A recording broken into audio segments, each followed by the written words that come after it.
Saudara-saudara sekalian yang mulia, malam hari ini kajian kita akan membahas berkenaan dengan tartib dan juga berkenaan syarat wudu. Saudara sekalian, perlu diketahui tartib itu dalam wudu merupakan rukun wudu atau fardu wudu. Tartib ini dalilnya daripada Quran juga, hadis juga. Pertemuan yang lalu telah kita jabarkan panjang lebar kaitan dalil-dalil tartib. Malam hari ini berbicara tartib, saudara. Apakah tartib itu kategorinya khitab taklif ataukah khitab wada'? Ini kita mau bedah.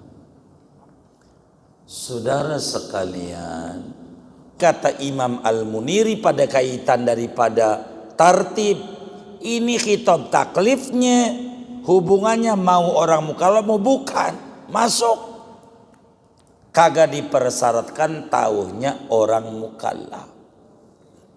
Sehingga wajib hukumnya mengulang sholat yang badannya ada najis walaupun kagak tahu. Contoh, nih repotnya, pada nangin tartib situ-situ, saking apanya luas. Kita sholat, ini biar gampang. Sholat, ini udah selesai sholat, sarung udah kita gantung atau kita pakai celana ada sholatnya. Kita sadar tadinya sholat mau nggak ingat kalau tadi pagi kita tuh kencing udah nggak tahan, kena sempak kita tadi pagi.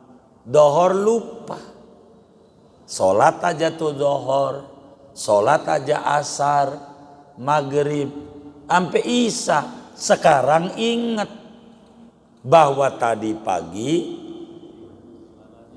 ada najisnya. Nih sholat kita nih, gara-gara ada najis. Najis itu adalah khitab wad'i. Kalau bahasa beliau nih, khitab taklifi, tapi yang hubungannya mau mukallaf mau bukan, kata Ali Al-Muniri. Bagaimana ini dengan ada najis? Maka dengan adanya najis wajib sholat kita diulang. Dohor kita, asar kita, maghrib kita, isya kita. Copot celananya, ganti celana baru, begitu sholat lagi, begitu mengulang, begitu. Apa bedanya mengulang sama kodok? Kalau kodok belum ngerjain sebelumnya, namanya kodok. Kalau mengiadah, mengulang, udah ngerjain, cuman kurang persyaratan. Syarat sholat kudu suci dari najis. Kita ada najisnya, lupa mau ingat, begitu tetap aja sholatnya kagak sah gara-gara ada najis, wajib diulang. Tuh namanya khitab wad'i. Tapi kalau Yai Al-Muniri namanya khitab taklif, yang hubungannya mau mukallaf mau kagak kudu, begitu cara mengucapkannya. Ibnu Hajar ini si wad'i, begitu. Tapi al-muniri ini taklifi, tapi semuanya kena. Begitu. Terkait dengan hubungannya. Ulang-ulang sholat kita. Bayar-bayar. Itulah yang diterapkan oleh PLN. Oleh pajak bumi bangunan PBB. Kita lupa bayar pajak. Lupa nggak sengaja. Tetap aja kudu bayar nggak? Bayar. Denda nggak? Denda malah dia. Agama bayar doang, enggak dosa. Kenapa enggak dosa? Karena kita udah sholat, pikiran kita enggak ada najis, nyatanya ada. Maka sholat kita ulang, tapi tidak dosa. Sebab apa? Kita udah ngerjain. Kalau di dalam negara enggak denda, lupa nih, lupa. Negara enggak mau tahu, lu lupa kek, lu sengaja kek, lu bayar juga, denda juga, bener enggak? Tuh begitu. Ini yang kita harus pahami, kayak begitu. Contoh, kita ada catnya, tangan kita. Karena hari Minggu kemarin ngecat rumah karena banjir. Rumah kita ada catnya, lupa kata kita cat minyak aja yang nempel, enggak perlu pakai ini, dibersihin doang bisa. Kena cat dari hari Minggu. Begitu tuh. Sekarang nih, malam apa ini? Malam Selasa, baru inget pas ngaji, nulis-nulis. Waduh, ada catnya. Ini Minggu nih. Ulang semuanya. Orang wudhunya enggak sah. Sebab anggota wudhu enggak kena air. Berapa tuh yang kayak begitu tuh? Mana sebulan yang lalu? Ya sebulan yang lalu. Harus diapa? Ulang. Karena kurang persyaratan.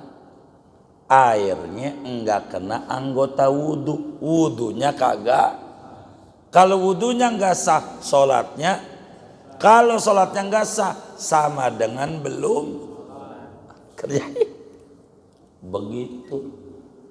Jadi jangan melek. Begitu juga perasaan punya wudhu. Sholat aja, perasaan sih udah wudhu. Udah wudhu. Tadi udah wudhu, maghrib, isya. Memang kita duduk di masjid sampai isya ngaji. Begitu. Pas ngaji inget, kan tadi sebelum masjid bini pulang dari sekolah. Salim. Salam. Lah. Wudhu kita batal. Maghrib diulang, isya diulang. Karena kita kurang persyaratan. Makanya kata Syekh Nawawi, wajib mengulang sholat. Orang yang sholat ada najisnya, meskipun kagak tahu, kagak sadar. Begitu juga wajib mengulang sholat. Orang yang sholat kagak punya wudhu. Perasaannya punya wudhu, sebetulnya enggak punya wudhu, sholatnya enggak sah. Ulang begitu. Kenapa? Karena kategorinya khitab wadha. Apa itu khitab wadha? Khitab wadha itu ja'lu syai'i sababan au syarton au mani'an. Maka najis kata Syekh Nawawi min qabili maju ila mani'an. Najis itu kategorinya penghalang sahnya sholat. Penghalang sahnya sholat ada najisnya, enggak punya wudhu, penghalang sahnya sholat. Maka yang namanya penghalang najis ini hukmun wad'iyun, kategorinya hukum wad'i, bukan hukum syar'i. Taklifi, juklak kalau ada najisnya. Lalu apa syarat-syarat sah wudu supaya wudu kita sah? Fardu wudu kita paham, ada 6, itu rukun wudu. Sunnah wudu belum kita ngaji, makruh wudu belum kita ngaji, batal wudu belum kita ngaji, apalagi hal-hal yang haram gak punya wudu belum kita ngaji, syarat wudu belum kita ngaji. Ada berapa syarat-syarat sah wudu kita supaya kita paham hukum wad'i. Wudu ini syaratnya ada berapa? Kata Syekh Nawawi, tatimatu. Ini penyempurna uraian wudu. Kita udah paham definisi wudu pada kajian sebelumnya. Kita udah paham kapan mula disyariatkan wudu. Kita udah paham wudu ini khusus buat umatnya Nabi Muhammad kah atau ajaran dari dulu? Udah diurai pada kajian-kajian sebelumnya. Fardu wudu ada berapa? Apa-apa udah diurai sebelumnya. Maka masuklah tatimatun, penyempurna uraian syarat wudu ada berapa. Assalamualaikum warahmatullahi wabarakatuh. Bismillahirrahmanirrahim. Alhamdulillahi rabbil alamin. Wassalatu wassalamu ala sayyidina Muhammadin wa ala alihi wa sahbihi ajma'in. Allahumma inna nastahdika li arsyadi amrina wa zidna ilman yanfa'una. Qala al-imamul muallif rahimahullahu ta'ala wa nafa'ana bihi wa bi barakati ulumihi wa ghafara lahu wa li masyayikhihi wa li masyayikhina amin.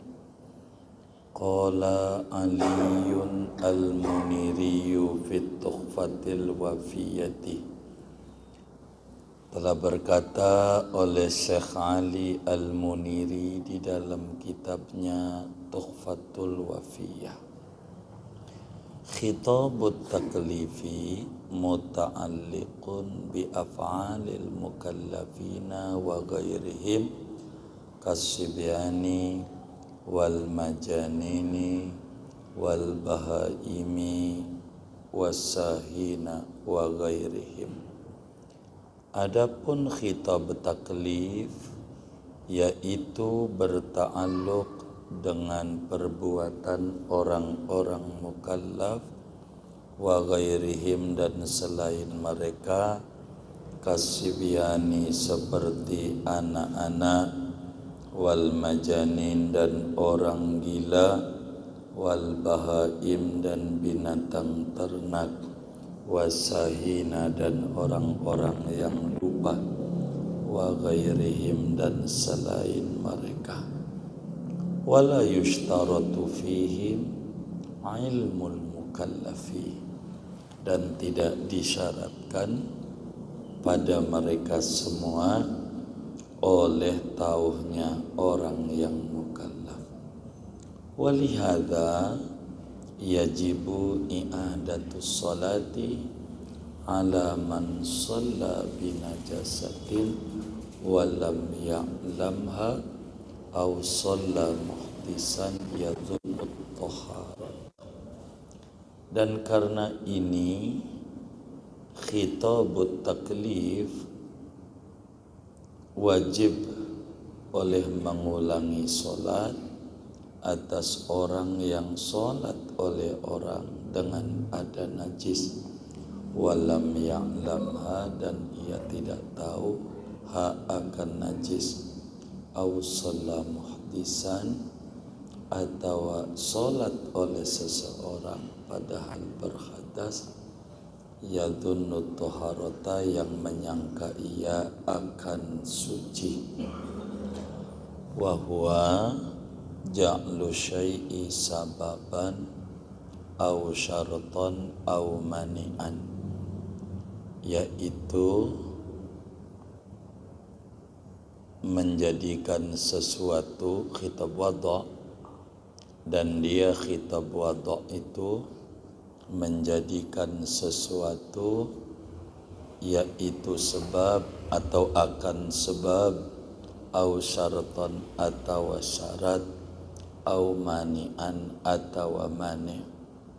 Fan najasatu min qabili ma ju'ila mani'an min ijza'is salati, maka adapun najis yaitu dari golongan sesuatu yang dijadikan sebagai mani' penghalang daripada memadainya salat.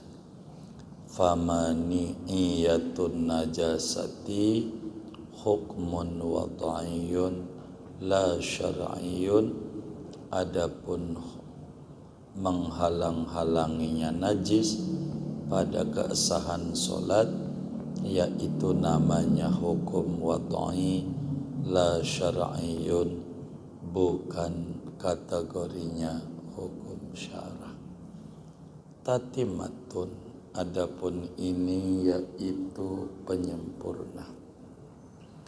Syurutul wudu'i asyaratun, adapun syarat-syarat wudu yaitu ada 10. Wa nadhamaha ba'duhum min bahri tawili, dan menadham akan yang 10 ini oleh sebagian ulama min bahri tawili, daripada bahar tawil, biqaulihi dengan perkataan ba'duhum, syurutu wudu'il mar'i ashrun fahakaha murattabatun fi tayyi syi'rin muhadzabi. Syurutu wudu'il mar'i, adapun syarat-syarat wudu'nya seseorang, ashrun yaitu ada 10. Fahakaha, maka ambillah olehmu ha akan 10 ini, murattabatan padahal disusun, fi tayyi syi'rin pada lipatan syair, muhadzabi yang dihaluskan.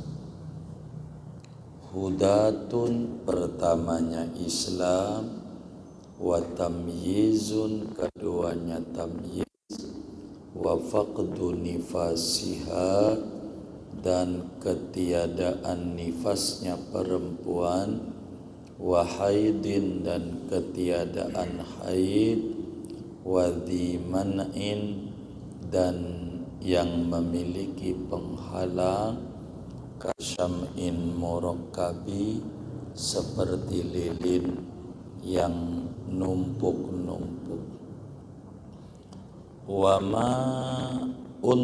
Wama utahurin, dan air yang suci mensucikan, wa'tiqadu faridatin, dan meyakini yang fardu-fardu, rukun-rukun, yang wajib-wajib, wa irfanun, dan tahu, wa irfanu kaifa, dan tahu tata cara wudu, mak tahaqquqi mujibin, serta nyatanya yang mewajibkan wudu.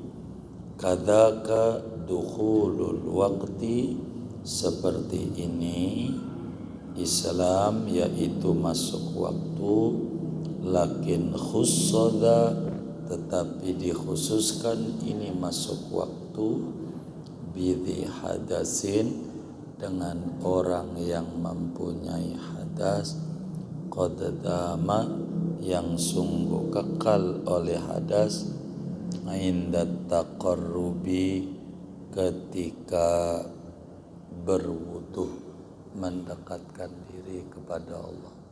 Saudara-saudara sekalian yang mulia, malam hari ini kajian kita akan membahas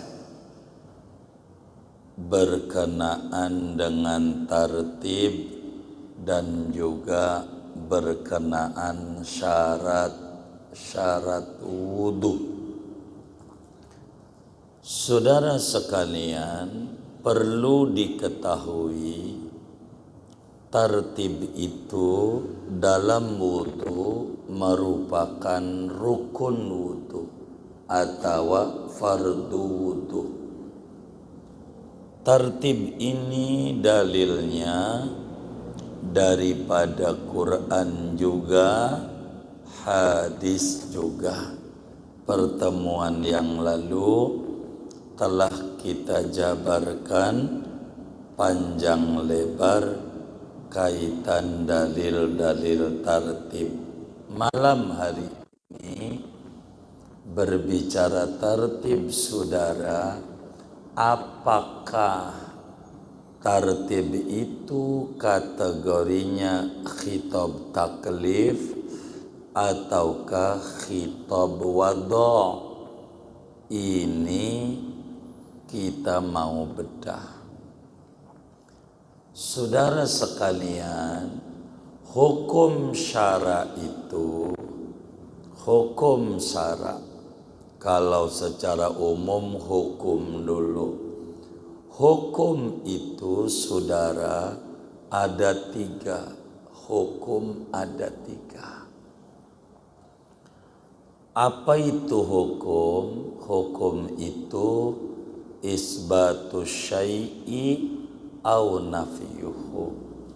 Hukum itu menetapkan sesuatu atau tidak menetapkannya. Ini namanya disebut hukum, keputusan. Kalau ngomong hukum, hukum itu ada 3. Ada hukum syara, ada hukum akal, ada hukum adat. 3 hukum. Ada hukum syara, ada hukum akal, ada hukum adat. Kenapa bisa 3 itu hukum? Karena yang memutuskan tidak akan lebih dari 3. Hakimnya 3. Bila yang memutuskan, bila yang menetapkan adalah Allah, maka hukum itu namanya hukum syara. Bahasa kitanya hukum agama. Bila mana yang menetapkan akal, agama enggak ada hubungan, akal urusannya, maka hukum itu disebut hukum akal atau hukum akli, hukum menurut akal. Bila yang menetapkan Allah disebut hukum syariat atau hukum syar'i, hukum syara, hukum agama. Bila yang menetapkan adalah hasil pengulang-ulangan adat, maka disebut hukum ini hukum adat namanya. Itu hukum. Maka kalau syara namanya disebut hukum syar'i, hukum menurut agama. Ada berapa hukum syar'i itu? Jawabannya ada 2. Yang pertama, hukum syar'i taklifi. Yang kedua, hukum syar'i wad'i namanya. Jadi yang pertama hukum syara' taklifi, dan kedua hukum syara' wad'i. Hukum syara' taklifi ada berapa? Jawabannya ada 5. Itulah yang sering kita dengar ucapan tentang hukum. Ada wajib, ada sunnah, ada haram, ada makruh, ada mubah. Yang 5 ini namanya hukum agama taklifi. Hukum syara' taklifi. Yang 5 ini wajib,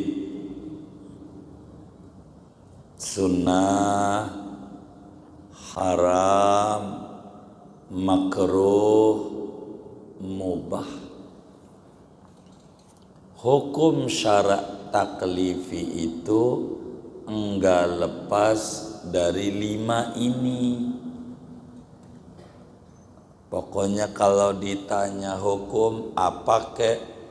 Hukum sholat. Apa tuh sholat hukumnya? Jawabannya enggak bakalan lebih dari 5. Bisa wajib, bisa sunat, bisa haram, bisa makruh, bisa mubah. Pokoknya salah satu 5 ini ada. Namanya hukum syara' taklifi. Apa hukum zakat? Enggak bakal lepas, bisa wajib, bisa sunnah, bisa haram, bisa makruh, bisa mubah. Kalau nanya hukum, apa hukum maulid? 5 ini bisa wajib, bisa sunat, bisa haram, bisa makruh, bisa yang mana pokoknya salah satunya mesti kena.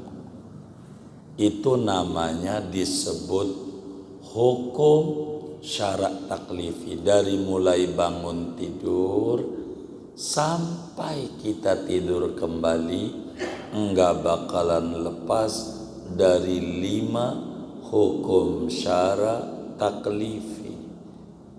Bisa saja wajib yang dikerjakan kita, bisa saja sunnah, bisa saja haram, bisa saja makruh, bisa saja mubah. Apa hukum nyoblos besok hari Rebo 27 November pilkada serentak? Enggak lepas dari 5 ini. Hukum, karena hukum syara' taklifi cuman 5. Bila tidak ada di zaman Nabi, namanya bukan hukum, sebutannya bid'ah. Bila tidak dikenal di zaman Nabi, enggak ada, namanya bid'ah namanya. Jadi bid'ah itu apa? Sebutan bagi sesuatu yang di zaman Nabi ora ada. Motor, mobil, apa aja yang di zaman Nabi nggak ada, handphone, kacamata, mikrofon. Ini yang kagak ada di zaman Nabi ini sebutannya bid'ah. Bid'ah itu sebutan, bukan hukum. Hukum cuman 5. Begitu. Hukum 5. Apa hukumnya sekolah SD? Ada enggak jadi zaman Nabi? Enggak ada. Sebutannya bid'ah. Hukumnya apa itu belajar SD, SMA, apalagi kampus gitu, sarjana. Begitu hukumnya. Enggak bakalan lepas dari 5 ini. Bila mana masuk pada kaidah wajib, namanya sebutannya bid'ah, hukumnya wajib. Kalau masuk kaidah sunnah, sebutannya bid'ah, hukumnya sunnah. Kalau masuk kaidah haram, sebutannya bid'ah, hukumnya haram.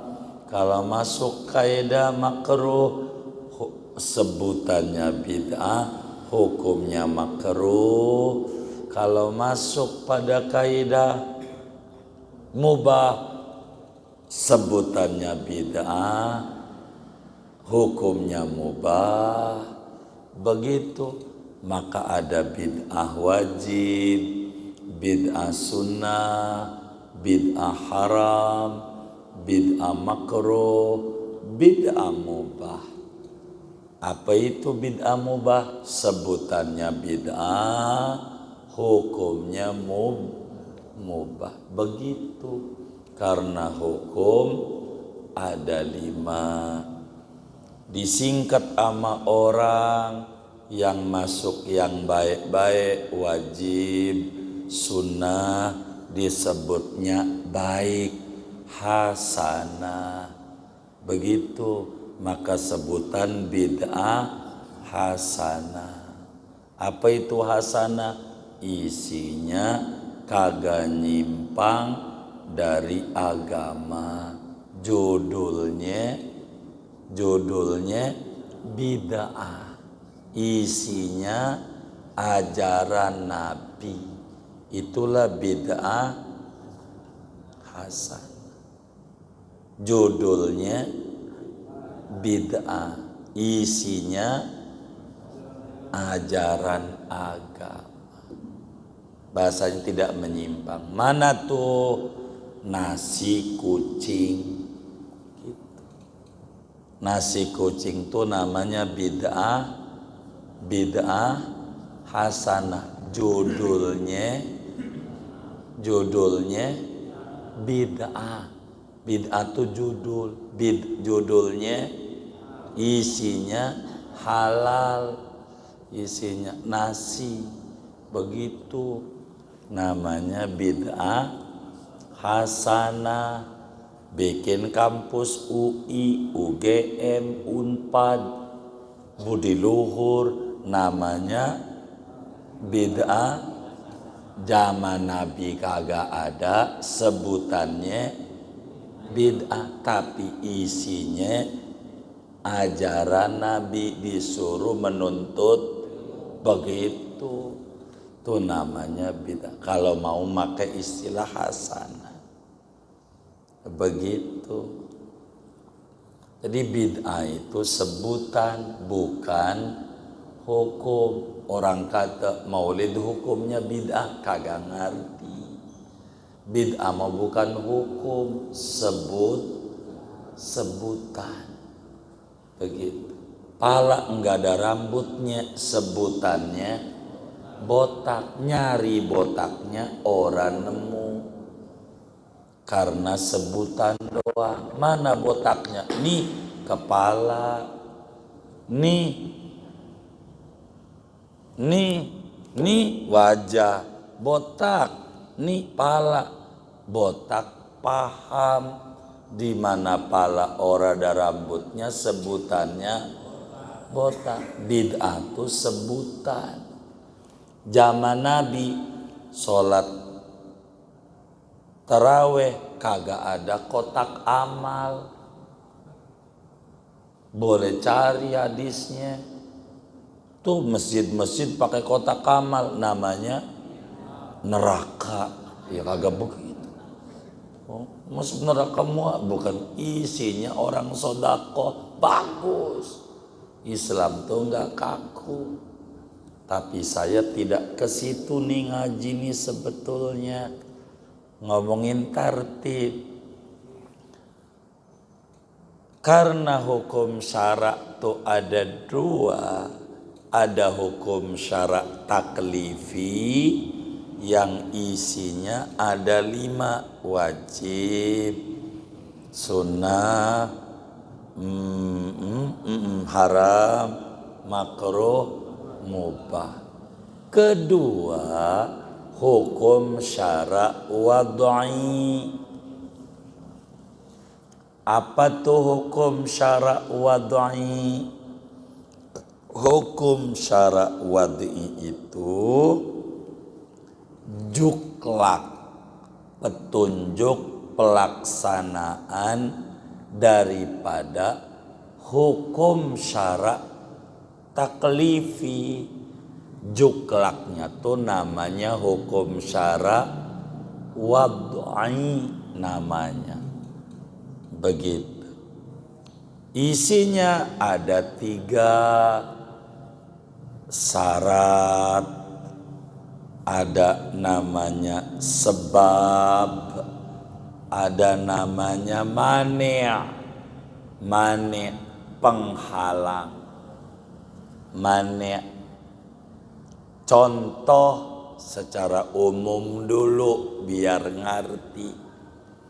Sholat 5 waktu kategorinya hukum syarak taklifi. Sholat 5 waktu ini hukumnya sunat. Sholat 5 waktu hukumnya wajib. Kenapa hukumnya wajib? Sholat 5 waktu kategorinya hukum syarak taklifi. Hukum syarak taklifi. Makanya sholat 5 waktu ini wajib. Wajib dikerjakan. Tapi untuk menuju mengerjakannya perlu juklak, petunjuk pelaksanaannya. Itulah ada syarat sholat, ada sebab, ada mani'. Contoh, orang sholat kudu wudu. Salah satunya wudu tuh namanya syarat sholat. Wudu ini hukum syarak tapi bukan taklifi, hukum syarak wad'i. Sebab ini petunjuk pelaksanaan menuju sholat. Kudu ada syarat. Udah wudu enggak cukup, kudu ada sebab. Begitu. Dohor, kapan dohor? Sebab apa jadi dohor? Sebab matahari gelincir dari tengah langit ke arah barat. Maka dengan matahari gelincir ke arah barat namanya sebab mengerjakan zuhur. Kalau jam 11 kita orang di Kereo, jam 10 di Kereo sholat dohor, kagak sah. Kan wajib sholat dohor. Ada juklaknya, kudu ada sebab. Gelincir dulu matahari. Belum gelincir jam 10 kagak jadi karena enggak ada sebabnya. Maka yang namanya gelincir matahari sebab masuknya waktu zuhur, umpama ngambil contoh sebab. Ketiga ada mani', penghalang. Begitu. Sekarang berbicara emen enggak? Dohor ada. Udah masuk nih jam 1. Tapi men. Tuh emen tuh penghalang. jadi enggak sholat. Walaupun udah gelincir matahari, gara-gara ada penghalang, maka enggak boleh sholat. Ini namanya juklak untuk mengerjakan hukum syara taklifi. Begitu. Ada yang bilang 5 hukum syara wad'i, berarti ada sebab, ada syarat, ada mane, ada sah, ada tidak sah. Ini pada urusan muamalah, jual beli. Sah tidak jualan tai ayam? Boleh enggak? Boleh enggak dagang cara COD? Boleh enggak dagang cara online? Sah enggak? Ini kaitannya pada wad'i. Begitu hukum syarat. Cuman timbul pertanyaan, inilah ngaji malam hari ini. Apakah tartib ini kaitannya pada hukum syara wad'i, apakah hukum syara taklifi? Begitu kajian malam hari ini.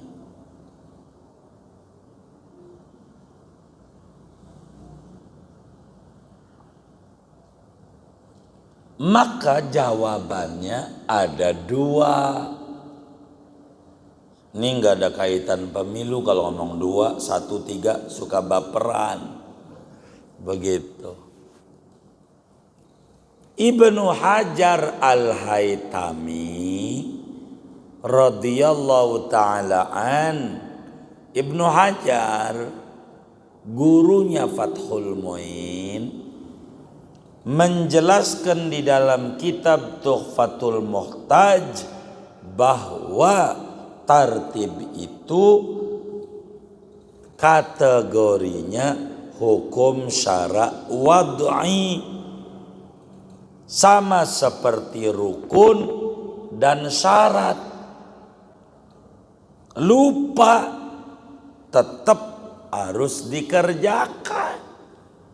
Orang hukum syara wad'i tetap kudu dikerjakan. Begitu. Karena tartib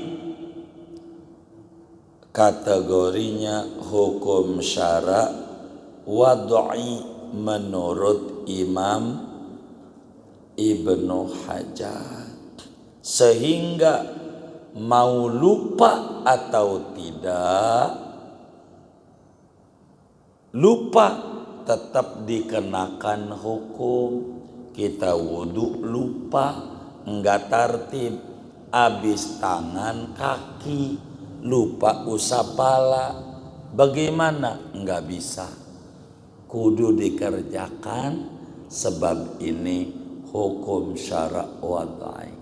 Kata Ibnu Hajar di dalam kitabnya Tuhfatul Muhtaj. Ini kitab Syekh Nawawi Al-Banten ini. Kitabnya kecil saudara, tapi isinya luas. Hebatnya Syekh Nawawi. Padahal kitab ini kecil banget, tapi neranginnya Syekh Nawawi kesono-sono, saking melautnya ilmunya Syekh Nawawi Al-Bantani.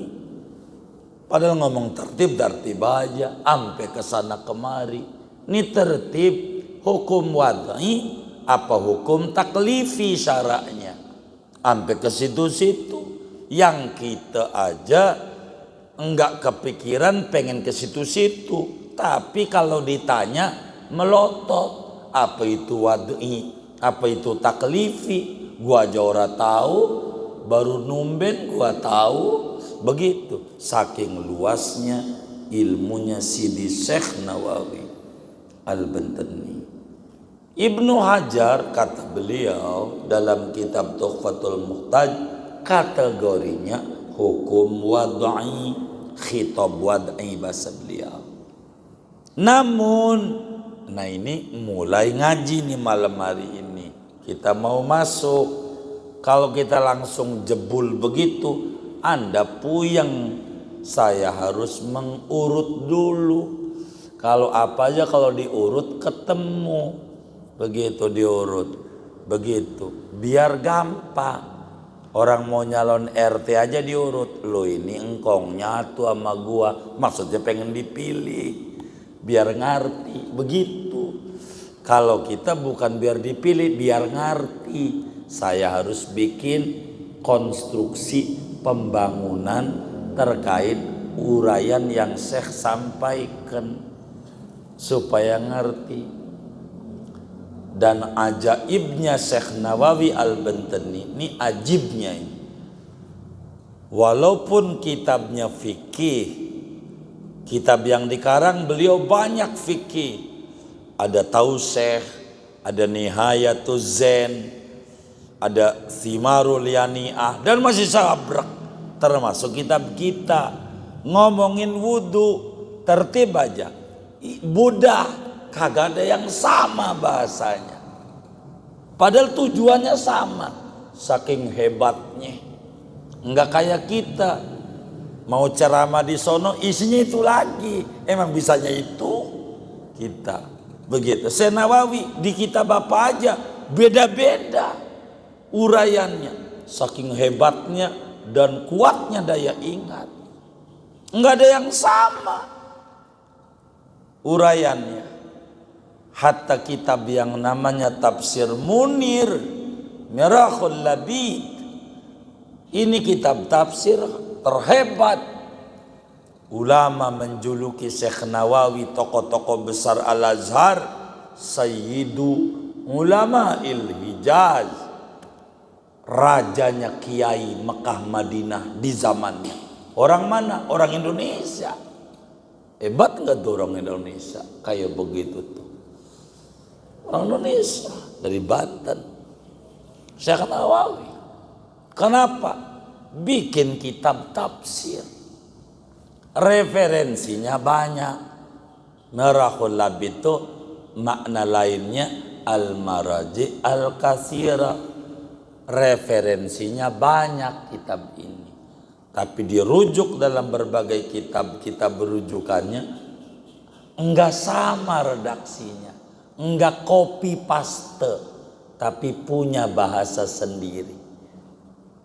Enggak dari sono comot pindahin di sini. Ini kerjaan orang bikin skripsi, tesis, HT disertasi. Comot-comot. Senawi enggak diolah bahasa dia. Hebatnya Syekh. Kalau mau neliti Syekh Nawawi, ini luar biasa. Kitab ini ngomongnya begini, kitab ini ngomongnya begini, kitab ini ngomongnya begini. Padahal materinya itu saking luasnya. Ibarat kita ke Al-Makmur, hari ini jalan lewat Ciledug Raya, besok lewat situ tuh. Kan ada sebutannya juga tuh dari Deplus itu tuh dalam tuh. Kan bisa lewat sono. Ada yang tahu lewat gang juga dalam. Rumahnya Lutfi itu bisa saja. Kalau tahu. Saking luasnya pengetahuan saya dalam satu materi, paparannya nggak sama. Kagum kita sama Syekh Nawawi, ilmunya sampai kayak begitu nggak sama itu. Padahal kitabnya fikih-fikih juga, babnya wudu-wudu juga, nggak sama. Hebatnya itu Syekh, dan punya bahasa dia nggak sama. Kalau bahasa orang di sononya ngomong maling jadi pencuri, begitu padanannya. Enggak murni jiplak tulisannya, ibarat kata bahasa dan mudah dicerna. Ini hebatnya Syekh. Kitab ini kecil, Bahjatul Wasail kecil, tapi dalam banget. Maka saya dari awal diminta mau Ustaz apa itu ahfaz itu, begitu. Ini ngaji mau pengen cepet tamat apa pengen ngerti, kita tanya. Kalau pengen cepet tamat, saya mau kebut nih biar bacanya akhir aja. Walhamdulillah alamin. Tapi kalau pengen ngerti isinya kitab Syekh Nawawi, ya jangan harap buru-buru tamat. Bisa dua kemungkinan. Bisa kita udah tamat, kita belum. Begitu. Nih, guru kita, ketua umum kita, Ustadz Amin. Amin. Allah yarham. Udah tamat duluan, kita belum tamat. Kita juga bisa begitu ini. Bisa saja kitab tamat, kita belum tamat. Begitu harapan kita, moga-moga Allah enggak cabut dulu nyawa kita sebelum kitab ini khatam. Biar kita faham kalamnya Syekh Nawawi Al-Bantani di dalam mengajarkan agama kepada kita. Begitu. Kata beliau, Qala Ali Al-Muniri. Nah, ini kan materi yang tadi dibaca. Menurut Syekh Ali Al-Muniri di dalam kitabnya At-Tuhfatul Wafiyah, ini kategorinya khitab taklif. Khitab taklif. Begitu. Apa itu khitab taklif? Khitab taklif itu adalah khitabullah al-muta'allaq bi af'alil mukallafina. Khitab taklif itu adalah perintah Allah yang kaitannya dengan tindakan orang yang umurnya 15 tahun ke atas, akalnya sehat. Itu khitab taklif. Khitab taklif. Itu kaitannya begitu. Begitu. Namanya khitab taklif. Begitu. Sehingga kalau khitab taklif, orang gila enggak masuk. Bebas hukum orang gila. Bocah belum balik, enggak ada hukum. Begitu, khitab taklif. Maka ketika dikata ada bocah umur 7 tahun minum bir, mabok-mabokan, hukumnya apa? Bocah mabok-mabokan, hukumnya apa? Hah? Hukumnya apa? Hah? Hah? Enggak ada hukumnya. Gitu. Kenapa enggak ada hukumnya? Belum balik, tidak dikenakan hukum. Perbuatannya namanya mungkar. Namanya mungkar. Kita harus mengerti bahasa Nabi. Man ro'a minkum mungkaron. Siapa yang lihat kemaksiatan, yo salah ngartiin begitu. Enggak paham bahasa Nabi. Man ro'a minkum mungkaron. Siapa yang melihat kemungkaran. Apa tuh mungkar? Dosa. Belum tentu mungkar tuh. Tapi dosa udah pasti mungkar.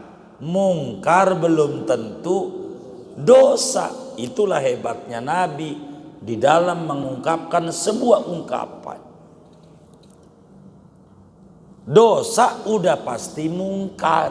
Mungkar belum tentu dosa. Contoh, bocah umur 7 tahun mabok-mabokan. Itu perbuatannya namanya mungkar. Dosa enggak? Dosa enggak? Enggak. Kenapa enggak dosa? Belum balik, belum kena hukum. Tapi mungkar. Ini nih kita larang. Jangan biarin dia mah bocah. Jangan. Begitu, mungkar ini perbuatannya. Begitu. Tapi saya bukan nerangin hadis itu. Nerangin berbicara khitab taklif. Begitu, khitab taklif. Begitu. Kata Imam Ali Al-Muniri, ini kaitannya sama khitab taklif. Khitab taklif itu muta'alliqun bi af'alil mukallafin. Hubungannya dengan perbuatan orang mukallaf, perbuatannya. Sehingga kalau khitab taklif, orang gila, binatang, orang lupa, kagak ada hukumnya. Orang lupa, jangan ditanya handphone saya di mana ya, begitu. Tadinya di mana, jangan ditanya tadi di mana, orang dia lupa, begitu. Kalau ingat, ya nggak bakal nanya, lupa, begitu. Tuh, tapi kata Imam Al-Muniri pada kaitan daripada tartib, ini khitab taklifnya. Hubungannya mau orang mukallaf mau bukan, masuk. Kagak dipersyaratkan tauhnya orang mukallaf. Sehingga wajib hukumnya mengulang sholat yang badannya ada najis walaupun kagak tahu. Contoh, nih repotnya, paling nangin tertib situ-situ. Saking apanya? Luas. Kita sholat, ini biar gampang. Sholat, ini udah selesai sholat. Sarung udah kita gantung, atau kita pakai celana ada sholatnya. Kita sadar, tadinya sholat mau nggak ingat. Kalau tadi pagi kita tuh kencing, udah nggak tahan. Kena sempak kita tadi pagi, dohor lupa, sholat aja tuh dohor, sholat aja asar, maghrib, sampai isya. Sekarang ingat bahwa tadi pagi ada najisnya. Nih sholat kita nih, gara-gara ada najis. Najis itu adalah khitab wad'i. Kalau bahasa beliau nih, khitab taklifi, tapi yang hubungannya mau mukallaf mau bukan, kata Ali Al-Muniri. Bagaimana ini dengan ada najis? Maka dengan adanya najis wajib sholat kita diulang. Dohor kita, asar kita, maghrib kita, isya kita. Copot celananya, ganti celana baru, begitu sholat lagi, begitu mengulang, begitu. Apa bedanya mengulang sama qadha? Kalau qadha belum ngerjain sebelumnya, namanya qadha. Kalau mengiadah, mengulang, udah ngerjain, cuman kurang persyaratan. Syarat sholat kudu suci dari najis. Kita ada najisnya, lupa mau ingat, begitu tetap aja sholatnya kagak sah gara-gara ada najis, wajib diulang. Tuh namanya khitab wad'i. Tapi kalau Yai Al-Muniri namanya khitab taklif, yang hubungannya mau mukallaf mau kagak kudu, begitu cara mengucapkannya. Ibnu Hajar ini si wad'i, begitu. Tapi Al-Muniri ini taklifi, tapi semuanya kena, begitu. Terkait dengan hubungannya. Ulang-ulang sholat kita, bayar. Itulah yang diterapkan oleh PLN, oleh pajak bumi bangunan PBB. Kita lupa bayar pajak, lupa nggak sengaja, tetap aja kudu bayar nggak? Bayar. Denda nggak? Denda malah dia. Agama bayar doang, enggak dosa. Kenapa enggak dosa? Karena kita udah sholat, pikiran kita enggak ada najis, nyatanya ada. Maka sholat kita ulang, tapi tidak dosa. Sebab apa? Kita udah ngerjain. Kalau di dalam negara enggak denda, lupa nih, lupa. Negara enggak mau tahu, lu lupa kek, lu sengaja kek, lu bayar juga, denda juga. Bener enggak? Tuh begitu. Ini yang kita harus pahami. Kayak begitu. Contoh, kita ada catnya tangan kita. Karena hari Minggu kemarin ngecat rumah karena banjir. Rumah kita ada catnya, lupa kata kita cat minyak aja yang nempel, nggak perlu pakai ini, dibersihin doang bisa. Kena cat dari hari Minggu. Begitu tuh. Sekarang nih, malam apa ini? Malam Selasa, baru inget pas ngaji nulis-nulis, waduh ada catnya. Ini Minggu nih, ulang semuanya. Orang wudhunya nggak sah, sebab anggota wudhu nggak kena air. Berapa tuh yang kayak begitu tuh? Mana sebulan yang lalu? Ya sebulan yang lalu harus diapa? Ulang. Karena kurang persyaratan, airnya enggak kena anggota wudhu, wudhunya kagak.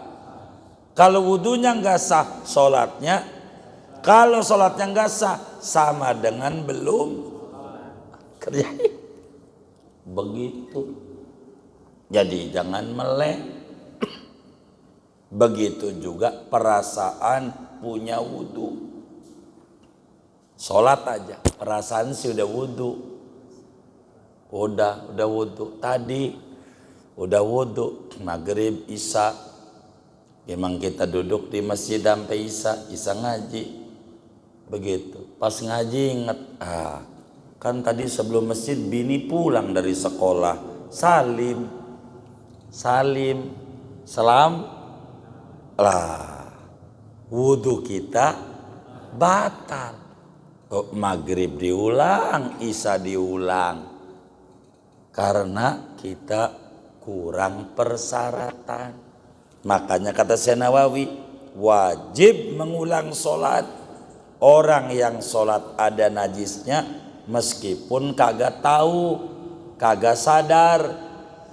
Begitu juga wajib mengulang sholat orang yang sholat kagak punya wudhu. Perasaannya punya wudhu, sebetulnya enggak punya wudhu, sholatnya enggak sah.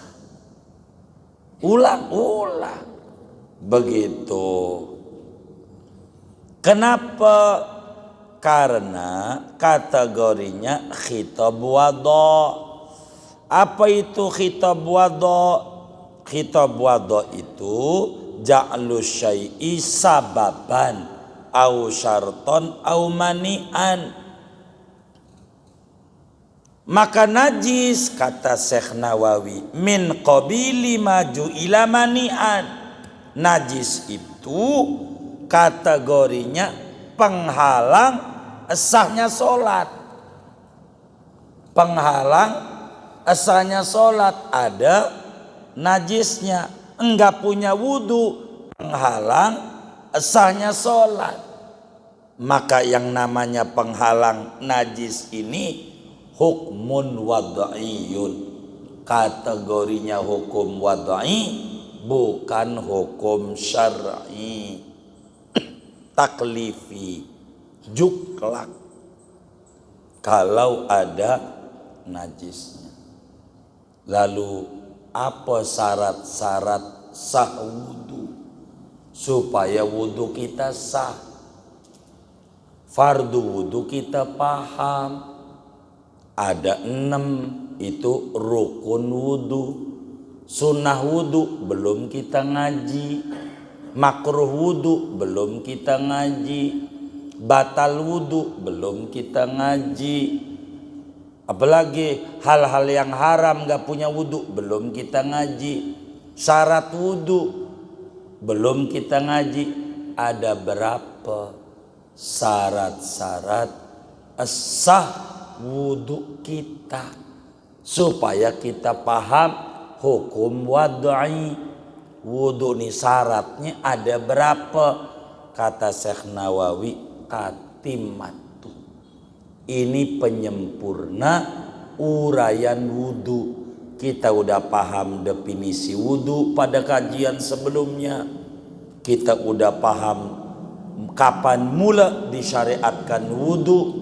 Kita udah paham wudhu ini khusus buat umatnya Nabi Muhammad kah atau ajaran dari dulu? Udah diurai pada kajian-kajian sebelumnya. Fardu wudhu ada berapa? Apa-apa udah diurai sebelumnya. Maka masuklah tatimatun, penyempurna uraian syarat wudhu ada berapa. Maka jawabannya jangan malam hari ini, tatimatun segini aja. Takut kemalaman sampai jam 11. Sebab beliau sampein ada 10, lah kan masih lama. Jadi mau terus apa udah? Udah aja. Baik, segini aja dah. Nanti tatimatun kita urai ulang.